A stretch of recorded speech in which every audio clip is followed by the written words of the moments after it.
Hi, I'm jumping on today to share some things about corporate life that I wish I'd known so much earlier, because it would have helped me manage my career path in a slightly different way. I might have had to try less hard and find it slightly easier.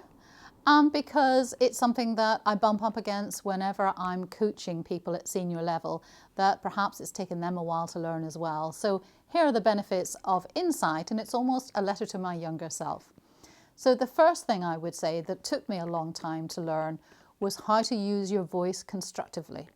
It's one thing finding your voice, but it's another thing knowing how to use it. So when you're in the workplace and you feel that sense of energy arising because you care about something that's being talked about, and either you're fully behind it or you feel quite strongly that it's going in the wrong direction, that power of that awareness, that self-awareness that you care about it, is a sign that there's something there that you might want to do about it. It's in the doing that it can be quite tricky, because our messages or our feelings and emotions about something we've heard can land differently in different meetings and in different circumstances.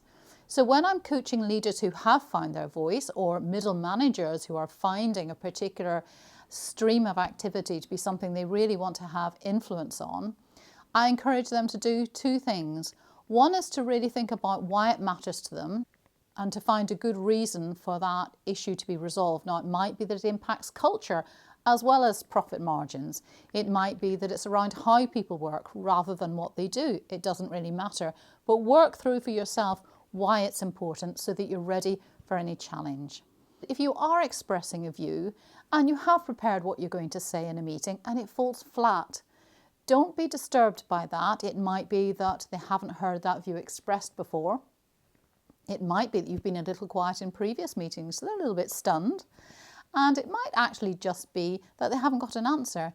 So if you find a quiet, stunned silence, it's an opportunity to say something along the lines of, I hope that makes sense. I'm happy to elaborate. Or, if that's a question that should be in another meeting, I'm happy to be advised. Just accept that there might be different responses to your particular viewpoint.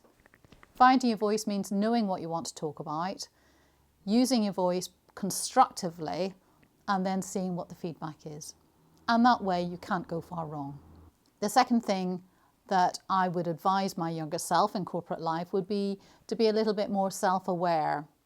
Like many people, I became very focused on delivering my results. And in the era in which I worked, we'd moved out of command and control into more collaborative working. So there was lots of opportunity to engage with teams. However, I had blind spots that I didn't really notice. At the time, they didn't feel to me to be blind spots. They were just ways of working, because I was so keen to do that I forgot how to be. And so being very focused all of the time doesn't mean necessarily that that's going to be the most effective thing, because we need time to step back, to assess relationships in the workplace, to look at how best we can work with and through other people, and to model good behaviour. So my choice to work late wasn't necessarily a good one if that modelled overworking. So there may be things that you're doing which you might see as not necessarily modelling good leadership behaviour. It's always worth asking a trusted colleague if there's anything they'd seen that you should change and adapt. Finding that out early can make a real difference to your influence and your impact. And the third thing I learned about corporate life is that we do actually have quite a high degree of agency. Now, we might feel that we are instructed by our managers, that we have training courses that we need to attend, but it's important to understand your own growth and development. I spent many years going through prescriptive training courses, some of which were great, some of which less so. And at one point I decided that if I was really going to develop in the way that motivated me and helped me do work in the way that I wanted to, then I was going to have to invest in my own training. And so I did a qualification after work, out of hours, with 2 children, and it was not easy, but it was the best thing I could have done. I changed my thinking. I learned more about critical thinking. I became a much better employee, and I felt I had more tools to lean on. So the work in some ways became a little bit easier because I felt more skilled. Now, it took me a while to recognise that I do have agency to make decisions about my own learning and development, and not always to rely on the organisation. So training can come in all shapes and sizes.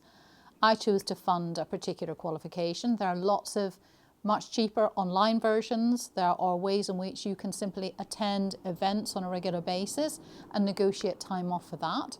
Whatever it is, think about what you really would like to be skilled in, how you would like to be as a manager, and you can use your agency to develop that for yourself. So those are 3 things I learned about corporate life that I wish I'd known much earlier. The first was find your voice and use it constructively.